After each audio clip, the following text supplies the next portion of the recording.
Благодарам, председателе. Почитувана колешке, се јавив на реплика, бидејќи гледам дека малце фативте историја што се случувало додека бил Социјалдемократскиот сојуз на власт. Јас да ви кажам, од она што јас се сеќавам додека беше Социјалдемократскиот сојуз на власт, 200.000 луѓе беа отпуштени на улица. Јас на такво време се сеќавам додека вие владеевте, а додека вие бевте министер се сеќавам на неисплатени плати на работници во разни институции, како што беше јавното предпријатие ЈП Македонски шуми, како што беше Агенцијата за води и слично. Јас на тоа се сеќам додека вие владеевте. Сега кога станува збор за минималната плата, треба да знаете дека минималната плата е во оваа вредност, бидејќи вие предложивте закон за минимална плата, што е таков како што е, вие предложивте методологија во 2022 година каква што е. По тој закон и по таа методологија е оваа минимална плата која што е сега.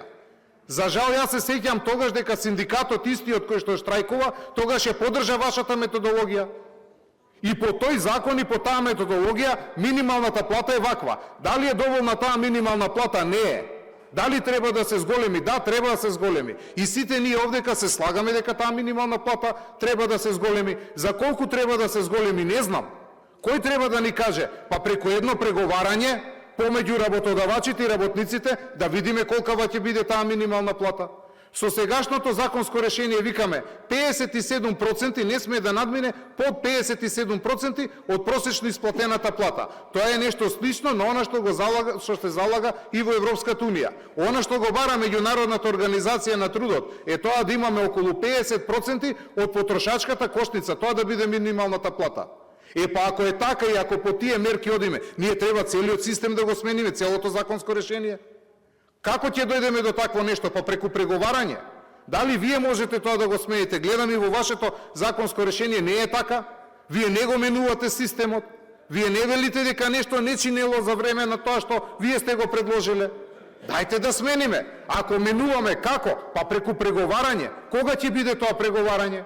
Но тој тропартитен помеѓу тие три партнери, владата, работодавачите и работниците. Од таму треба да произлезе предлогот. И ние не велиме дека сме против зголемување на минималната плата. Напротив, меѓутоа да произлезе од еден таков разговор за да имаме одржливо решение, а не како вашето решение кое што гледам дека за нецели 3 години сега мораме да го коригираме. Минималната плата е благодарение на вашето решение и на вашата методологија, онаква како што е сега. Благодарам.